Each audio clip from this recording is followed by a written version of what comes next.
Sa gitna ng mga ulat na magtatayo ang China ng struktura sa Panatag Shoal, iginit ni Pangulong Rodrigo Duterte na hindi mapipigilan ng Pilipinas ang China kung itutuloy ito. Narito ang report ni Dano Tingkungko.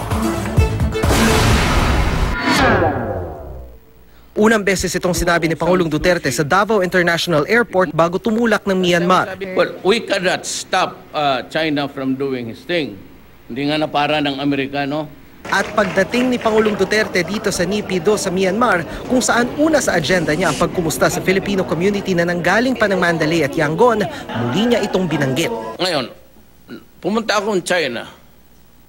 I said, I come here in peace. I do not intend to impose the arbitrary ruling of the China West Philippine Sea. But I would like to tell you now that during my term, there will be a time where I have to confront you about this paper, the arbitrary ruling. It will not go beyond the four corners of this document. Now, kung ang China magkuha na sila ng mga oil, mga uranium, or kalabitin ko siya, ako rin may-ari niyan. You claim it by historical right, by judgment, I won, and it's mine. But I will not insist on sovereignty or anything like that. It is not within our territorial waters. Kumbaga ano ka, subdivision ka, in the family of nations, binigyan ka ng sarili mong peace fund. Pero outside of your bakod yan. Siningil pa ni Duterte ang Amerika sa usapin ng West Philippine Sea. Tanong ng Pangulo kung may kakayahan daw ang Amerika na makita ang pagtatayo sa Scarborough Shoal at sinusuportahan ng Amerika ang posisyon ng Pilipinas, bakit hindi raw ito namagitan para sa atin? Sabi ko ngayon sa Amerika, bakit hindi mo pinuntahan doon? Ikaw lang may kakayanan eh. Ikaw lang yung may maraming eroplano. Sabi pa ng Pangulo dahil sa pansamantalang pagsasantabi sa usapin ng West Philippine Sea, gumanda ang ugnayang pang-ekonomiya natin sa China. Hindi naman daw nangangahulugang isinusuko na ng Pilipinas ang Scarborough. Hindi nga lang daw natin kayang gawin ito ngayong mahina pa ang ating kapasidad militar. Kasi di natin kaya ang China. And it would be a massacre. I will have to confront you about the arbitrary ruling. And that would be maybe during the time when you begin to extract minerals. It is not within our territorial waters. But what we are trying to achieve is that we are also recognized to own the entitlements. Ang nakuha lang dyan is the economic zone. Usapin sa teritoryo ng Pilipinas ang supplemental impeachment complaint na planong ihain ni Magdalo Party List Representative Gary Alejano laban kay Pangulong Duterte. Tugon niya dito. Ano bang ginawa nila? Yung grupo nila. What have you done to the country? Nothing. Except to make noise. Ano bang pinagyayabang ninyo na you had your chance to show your bravery? Do not with me.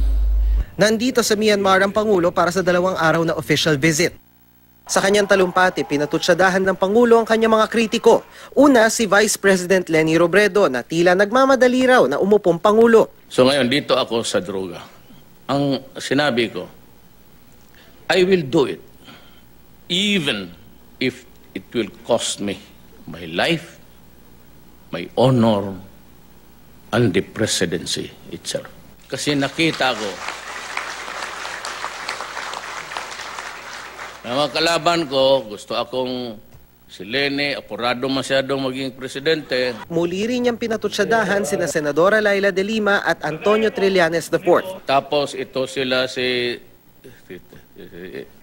Trillanes. Nagpamute-mute yung palang kaduwagan niya pagdating ng pulis. Nag-surrender.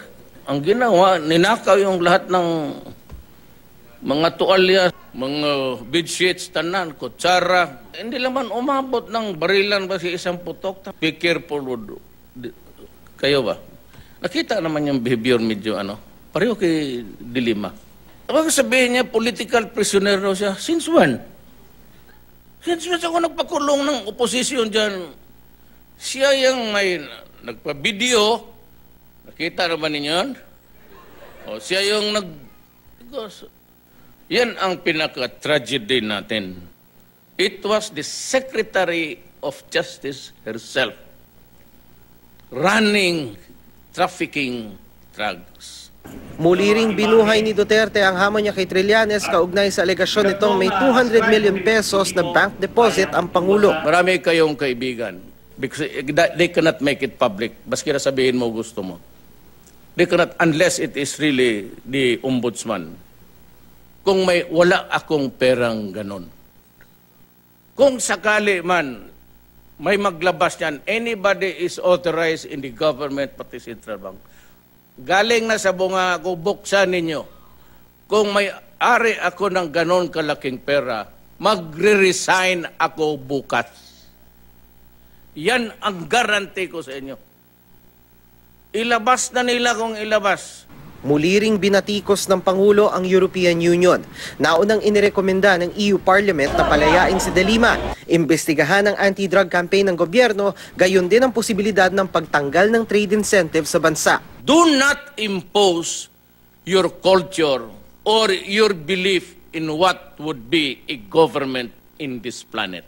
As if the other countries of EU walang death penalty, marami pa rin. Itong mga buang na to, hindi ko talaga, why are you trying to impose on us? Why don't you mind your own business? Why do you have to, with us? Mula rito sa Naypyidaw, Myanmar, Dano Tingkong ko, GMA News.